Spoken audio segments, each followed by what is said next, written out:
Hello বন্ধুরা, সবাই কেমন আছো? আশা করছি অনেক অনেক ভালো আছো।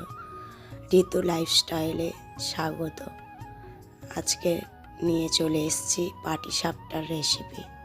দেখো, নারকেল কুড়িয়ে নিয়েছি, নিয়ে কড়াইতে একটু জল দিয়ে দিয়েছি, দিয়ে নারকেল আর চিনিটাকে ভালো করে নাড়িয়ে নিলাম। দুটো এলাচ ফাটিয়ে দিয়েছি আর নলেন গুড় দিয়ে দিয়েছি। দেখো, নারকেল ছাইটা করে নিয়েছি, নিয়ে এদিকে কুসুম জল গরমে দুধটা গুলিয়ে নিচ্ছে। দেখো, আর চালের গুঁড়ো 1 বাটি নিয়েছি, 1 বাটি ময়দা আর হাফ বাটি সুজি নিয়েছি, স্বাদ মতো লবণ আর অল্প চিনি দিচ্ছি, দিয়ে আর দুধটা দিয়ে গুলিয়ে নেব। নিয়ে হালকা উষ্ণ গরম জলও আবার অ্যাড করেছিলাম, দিয়ে দেখো এরকম ব্যাটারটা হয়েছে। আধ ঘন্টা রেস্টে রেখেছিলাম, তারপরে দেখো ব্যাটারটা কত সুন্দর হয়েছে। আমি একটা বেগুনে মুখটাকে কেটে নিয়েছি, সেটাকে ব্রাশের কাজ করেছি।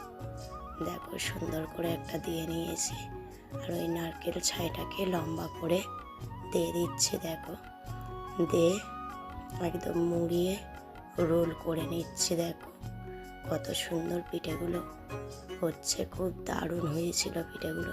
যেমনই টেস্টি হয়েছিল তেমনই সুন্দর দেখতে হয়েছে।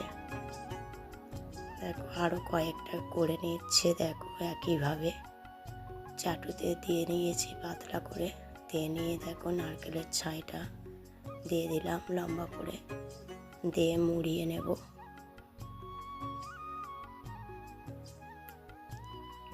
মুড়িয়ে নিয়ে তুলে নিচ্ছি। দেখো কত সুন্দর উঠে যাচ্ছে আর কত সুন্দর পিঠেগুলো দেখতে লাগছে। দেখো কেমন লাগলো পাটিসাপটা